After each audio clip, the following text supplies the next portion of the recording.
Deputado Jandira, pela liderança, para a gente poder começar. Presidente, nós estamos a poucos minutos da votação no Senado da PEC 55. E tudo que a gente consegue ver é que há uma grande distância entre esse parlamento e a sociedade brasileira.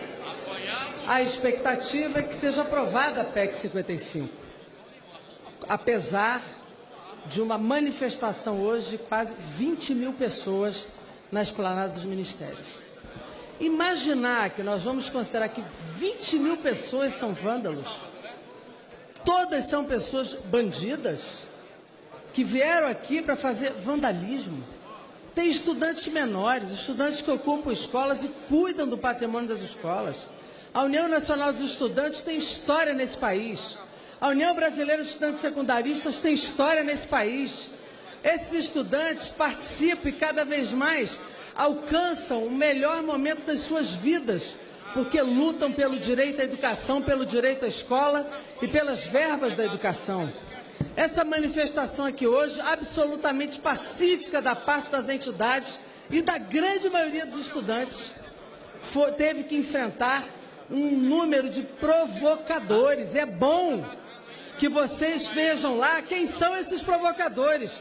Certamente não vieram na luta pacífica desses estudantes, não foram trazidos nem pela UNE, nem pela UBS, nem pela CTB, nem pela CUT, nem pelo MST, nenhum partido político aqui presente. Nós precisamos olhar que essas provocações ocorrem em várias manifestações. E eles botam a blusa vermelha para disfarçar, às vezes a blusa preta para disfarçar, tapam o rosto para fazer provocação. Muitas vezes infiltrados ali pela própria polícia, para justificar a agressão ao conjunto da manifestação. Ora, polícia que usa inteligência, isola os provocadores, retira do ato, mas não agride 20 mil pessoas, muito menos os parlamentares que foram lá mediar essa situação. Estudantes vieram para cá passando o chapéu, fazendo, como se diz no popular, uma coleta compartilhada para poder chegar até aqui, para pagar o aluguel de um ônibus.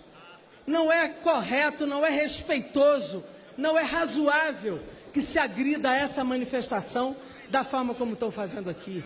No momento, inclusive, em que a crise política se aprofunda nesse país. A polícia tratou os deputados xingando os deputados, colocando spray de pimenta no rosto dos parlamentares que foram mediar a pacificação daquele processo. Então, não há da parte dos estudantes vandalismo. Há por parte de provocadores que podiam ter sido isolados pela polícia. Não agredir menor, agrediram menores, meninos, botaram dentro de camburão com gás lá dentro e trancaram as portas para matar o estudante, é isso mesmo? Nós não fazemos apoio à violência de lado nenhum.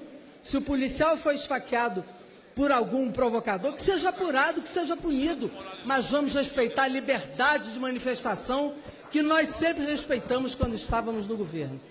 Agora, é importante dizer que a crise política se aprofunda, nós precisamos ver esse parlamento reagir. Quando não havia crime de responsabilidade, houve impeachment. Agora tem crime de responsabilidade, eu não vejo os senhores que falaram da ética dizer que Temer cometeu crime de responsabilidade ao arbitrar e patrocinar uma advocacia administrativa, ao violar a Lei 1079, ao violar a Constituição, fazendo a defesa como um conluio de interesses privados dentro do governo. Isso eu não vejo vocês falarem aqui. Deviam ter coerência nesse processo. Tem crime? Tem que ter impeachment.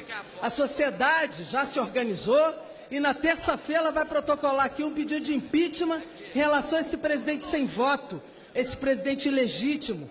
Porque entre Michel Temer e a sociedade brasileira e a democracia, nós sabemos de que lado estamos. Estamos do lado da democracia, da liberdade de manifestação e de organização do povo brasileiro e contra os crimes. Usar o cargo de presidente para defender o interesse privado de um ministro, isto é crime de responsabilidade, que é o que Michel Temer acabou de cometer. E esse pedido de impeachment vai ter que tramitar aqui, deputado Rodrigo Maia. Aquela coletiva me deu vergonha alheia, sinceramente. Um absurdo, um presidente da República que tem que ir a público para explicar por que defendeu o interesse privado de um ministro e mentir. Mentiu publicamente, mas ao mentir confessou que entrou em contato com o ministro para encaminhar para a AGU matéria que para lá não deveria ir. Então há, de fato, um crime explícito de responsabilidade que precisa ser enfrentado. Aqui neste plenário eu não vi, fiquei tentando ouvir, sinceramente, os argumentos, as desculpas, ou pelo menos as tentativas de encobrir, mas nem essa coragem os parlamentares tiveram, porque não tem como fazer a defesa do indefensável. Esse é um momento de crise política aguda, de intensificação da crise política, da crise institucional. Esse governo não consegue responder nem ao mercado que ele tanto defende, porque a previsão da economia é de absoluta estagnação para o descenso. Essa é a perspectiva do mercado e, por isso, tanta insatisfação, inclusive de articulistas econômicos. Hoje eu vi artigo de Delfim Neto, artigo de vários economistas mostrando a decepção e a incapacidade desse governo apontar rumos de desenvolvimento, de produção, de trabalho, de ampliação do emprego e da renda, para além de destruir direitos, para além de destruir a nacionalização e a reserva de mercado para empresas estratégicas nesse país.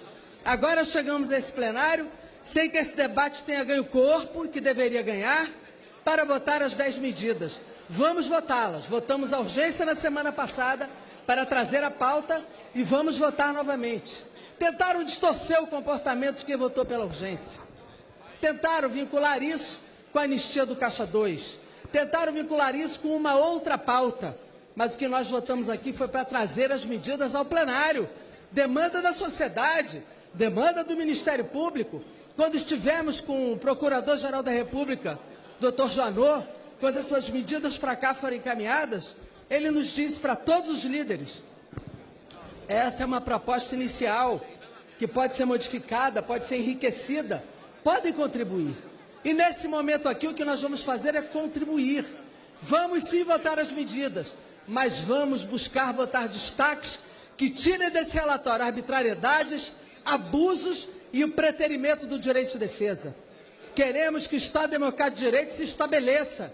Queremos combater a corrupção dentro da lei, dentro do Estado Democrático de Direito, impedindo recurso ao habeas corpus, impedindo deduragem paga, impedindo que novos recursos arbitrários possam ser cometidos contra qualquer cidadão brasileiro. Queremos o Estado Democrático de Direito, combate à corrupção dentro da lei. E todos estão submetidos à lei. Todos os poderes têm que estar submetidos à lei para que os abusos, de qualquer um que seja, possam ser punidos também dentro da lei. Então vamos votar sim, ressalvados os destaques, vamos votar destaques de um a um, analisando e votando cada um deles, mas dentro de um eixo de combater a corrupção e combater também arbitrariedades ou preterimento do direito de defesa. Muito obrigado.